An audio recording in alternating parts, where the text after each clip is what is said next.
how it feels to use Bai. Oh my god, my box arrived! Yay! It's like Christmas, but it's stuff I really want! Bai.jp makes it easy to buy from Japanese websites, so I can purchase things not available in America, and nothing beats the feeling of a box arrival day. Sign up for Bai using the link in the description and get about $20 of free shopping money. Do it!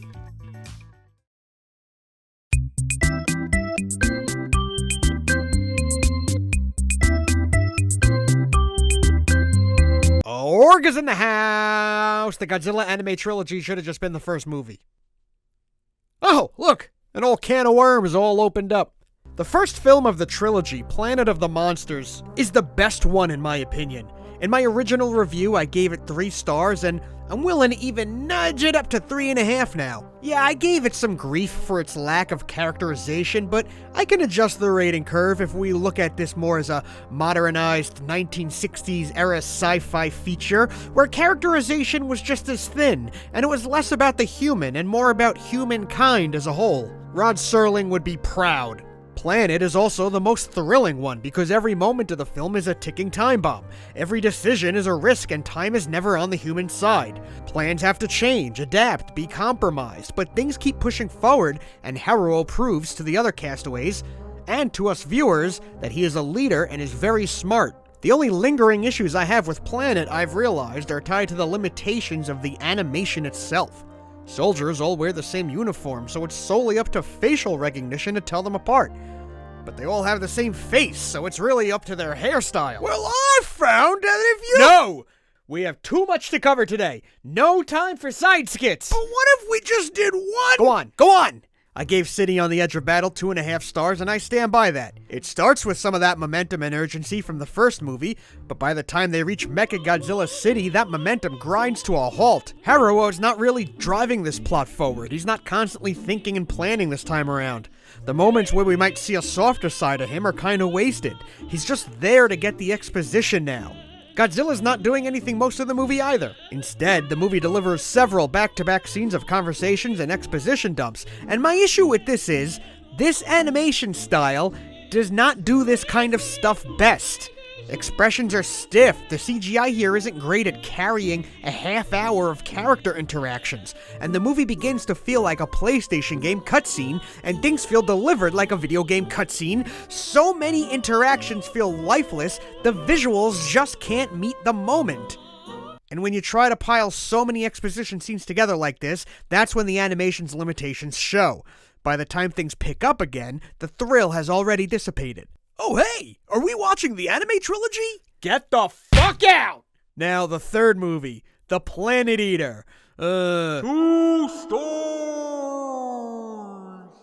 The first half has no driving force, no urgency. It's more of those dialogue scenes that the previous movie stumbled on, but here they're worse.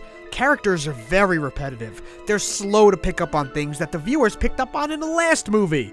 They repeat themselves to hammer points, and again, Haruo isn't driving any action, he's just a passenger. And then there are the reveals. Apparently the Exif have watched Earth since the beginning of the humans, and they groomed Haruo to be who he is, and they even manipulated people on the spaceship the whole time, and it's all fine, it's just unnecessary. I really thought the original setup packed enough punch without these twists. And this, it was Agatha all along, Exif revelation adds another layer of hopelessness to an already hopeless situation. Speaking of hope, when Haruo was young and evacuating Earth, he dropped a little trinket that was a symbol for hope. He literally lost hope. And you'd think his final arc would be about restoring some of that hope, but he's not doing much of anything in this film. Oh, that's not true, he's getting laid. And it's not even the twin he was flirty with in the previous movie. It's more the cynical one, trying to pretend to be the other one, and she throws herself at our boy while her twin sister was unbeknownstly getting abused by Metphius. This movie is nihilistic. Allow me to introduce myself. My name is— No time!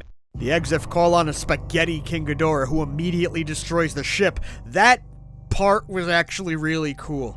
Once Ghidorah shows up, things get exciting again, and the score is killer. The concept of King Ghidorah is cool, even if the trilogy is again going out of its way to avoid showing a monster punch a monster. So Metphius puts Haruo under a trance where he dumps all the new lore on him.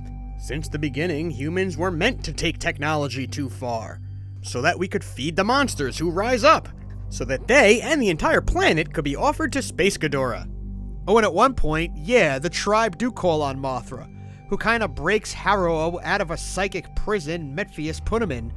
And that's it for Mothra. Did you blink? Well, you missed her. Haruo breaks Metphius' control of Ghidorah, which makes it vulnerable to Godzilla's attacks. And for all intents and purposes, it kinda looks like Godzilla fucking kills it. Like, Ghidorah's dead, right? Now we're back to where we started. Godzilla's still alive. But this time our humans are alone. They have no more spaceship government, so they all have to adapt to the way of the natives. Eventually, someone restores a single vulture and gets excited at the prospect of using it to reintroduce technology.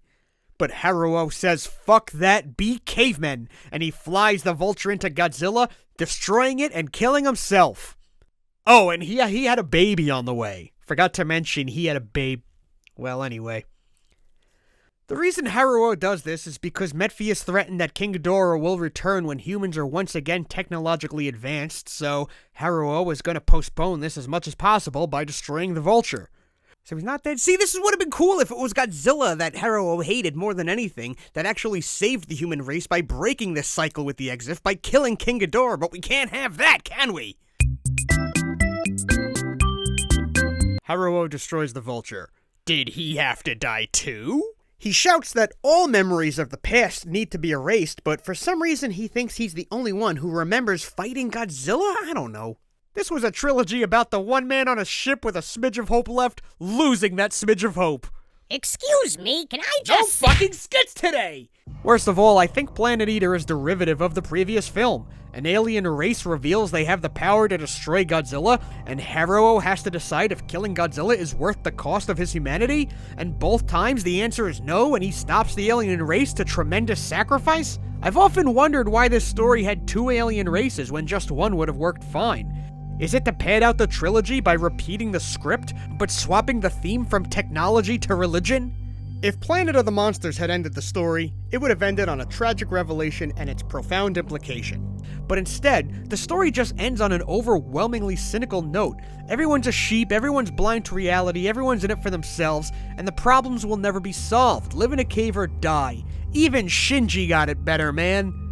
But whatever. The point is, I'm done. I reviewed the whole goddamn anime trilogy. Can we do a skit now? Well, yeah, sure. Wait, no, we're out of time.